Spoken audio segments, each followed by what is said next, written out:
What's up, guys? Welcome back to the channel. For those of you who don't know, my name is Chris Moore, and in today's video we just got a tutorial video on how to remove the ECU on a 2012 through 2020 ZX14R. So if you're looking for a super fun and exciting video today, hate to disappoint you, but this is probably not it. If you're looking to learn how to remove your ECU or just even find out where it's at on a new ZX14, we got you covered. Don't be thumbs down in me because it's a boring video.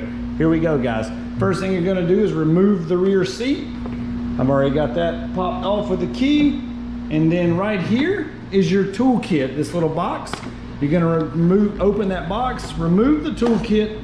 Under that toolkit, you're gonna see four 4mm Allen screws. You're gonna remove those screws with a 4mm Allen wrench. We're gonna do that now and I'll show you what's under there. All right, guys, as you can see, I've got the toolbox removed. Here's the 4 screws I was talking about. If you do not have a T-handle Allen wrench, there is one supplied for you in your toolkit here. But once you get the toolbox out, you can see there are 2 electrical boxes here mounted in rubber.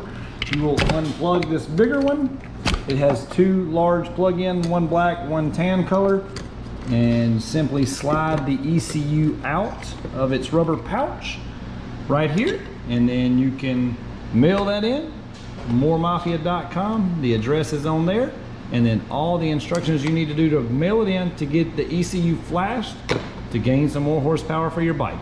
If you do not know what's involved in flashing the ECU, check out some of our other videos showing you the horsepower gains and numbers that we can achieve for you by flashing the ECU. All right, guys, that's it. Thanks for watching. Be sure to subscribe to the channel if you found this information helpful. Give us a thumbs up. Have a good one, guys. See ya.